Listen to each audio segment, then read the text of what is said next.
ఆచి చికెన్ మసాలా. మన హైదరాబాద్లో ఎంతో ఫేమస్ అయిన చిలుకూరి బాలాజీ టెంపుల్ పైన ఒక విదేశీ ఒక పార్లమెంట్ ఉన్నత స్థాయిలో ఉండి అతను ఎరిక్ స్మిత్ అనే పర్సన్ మన చిలుకూరి బాలాజీ టెంపుల్ పై ఒక వీసా టెంపుల్ అని చెప్పేసి కామెంట్ చేయడంపై ప్రతి ఒక్కరు కూడా నెగిటివ్గా స్పందిస్తున్నారు.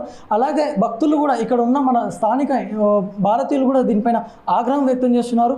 అదేవిధంగా ఒక వీసా కన్సల్టెన్సీ లేకుండా ఒక విద్యార్థికి వీసా రాదు. అదే ఏదైతే వాళ్ళు ఎంతో కష్టపడి తెచ్చుకున్న వీసాలను ఒక వీసా గార్డ్గా అనేసి ఆయన తీసేయడం పైన ఒక తేలికగా ఆయన ఒక కామెంట్ చేయడం పైన ఇక్కడ ఉన్న ప్రతి ఒక్కరు కూడా ఆగ్రహం వ్యక్తం చేస్తున్నారు.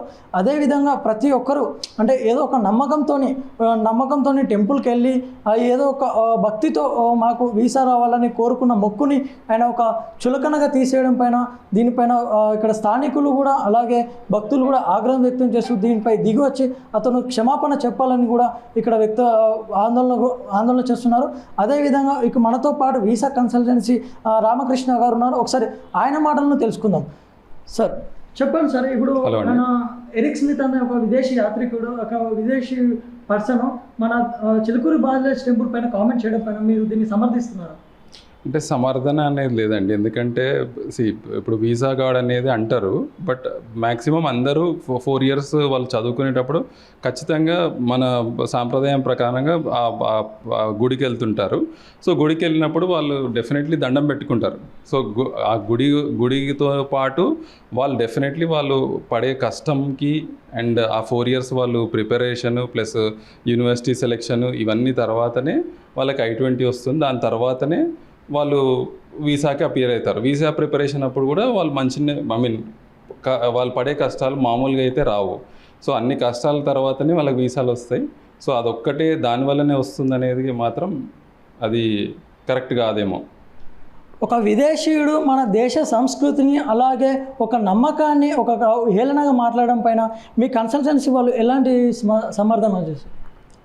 ఏదైతే ఆయన కమెంట్ చేసిండో అది ఇండివిజువల్ లెవెల్లో అయి ఉండొచ్చు. ప్లస్ టార్గెటెడ్గా హిందూ కమ్యూనిటీని టార్గెటెడ్గా ఇవాళ రోజు సొసైటీలో అక్రాస్ ది వరల్డ్ ఇది ఒక ఇదైపోయింది. మన కమ్యూనిటీ వీక్ కమ్యూనిటీ అని చెప్పి ఏదో అనేస్తున్నారు, కానీ అది 100% యాక్సెప్టబుల్ కాదు. And at the same time Chilkur Balaji temple అనేది అదొక పవిత్రమైన దేవాలయం.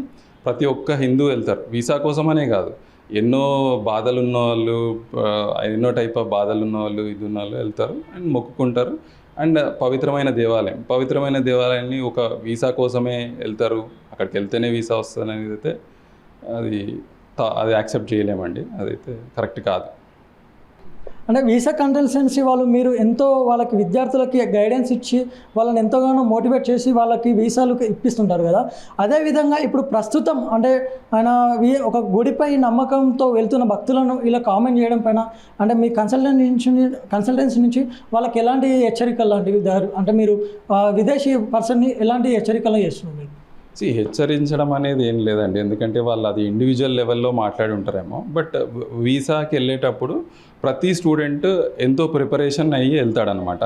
దానికి వాళ్ళ ఎఫర్ట్స్ మీద, వాళ్ళ ఇండివిజువల్ అప్లికేషన్ మీద వాళ్ళకి వీసా వస్తుంది. సో వాళ్ళు పోయే యూనివర్సిటీ మీద, వాళ్ళు మాట్లాడే మాటల మీదనే దాని ప్రకారంగానే వాళ్ళకి వీసా వస్తుంది. అంతేగాని ఒకరు చెప్తే ఒకరు చేస్తే అది రాదండి. సో అది ఆయన అన్నది ఇండివిజువల్ లెవెల్లో అయ్యి ఉండొచ్చు ఆర్ వాట్ ఎవర్, ఒక కమ్యూనిటీని టార్గెట్ చేసి అనడం మాత్రం ఖచ్చితంగా తప్పు. Yes sir, thank you.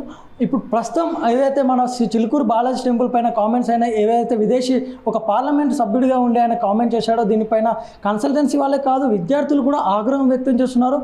మేము కేవలం టెంపుల్కి ఒక నమ్మకంతో వెళ్తాం, మాకు వీసా రావాలని ఒక నమ్మకంతో వెళ్తాం తప్ప మేము వీసా కోసమే గుడికి వెళ్ళాం, గుడికి వెళ్తేనే వీసా రాదు అని చెప్పేసి విద్యార్థి సంఘాలు కూడా విద్యార్థులు కూడా వాళ్ళు ఆవేదన వ్యక్తం చేస్తూ వాళ్ళు ఆగ్రహం వ్యక్తం చేస్తున్నారు. ఎందుకనంటే ఒక టెంపుల్ అంటే ఒక నమ్మకం, ఒక భక్తి, ఒక దైవం, మన దేశంలో మన సంస్కృతి అది. దానికి వాళ్ళు ఒక వీసా టెంపుల్గా ఒక వీసా గార్డ్గా అని చెప్పేసి ఆయన ఏదైతే కామెంట్ చేశాడో దాన్ని వెనక్కి తీసుకోవాలి. ప్రతి ఒక్కరికి హిందువులందరికీ కూడా క్షమాపణ చెప్పాలని చెప్పేసి హిందువులు అందరూ కూడా విద్యార్థులు కూడా వాళ్ళు బహిరంగంగానే వాళ్ళు అందరూ కూడా సోషల్ మీడియాలో కామెంట్లు చేయడం జరుగుతుంది. చూద్దాం ఇది ఎక్కడి వరకు కొనసాగుతుందో. కెమెరామ్యాన్ నరసింహతో శివ.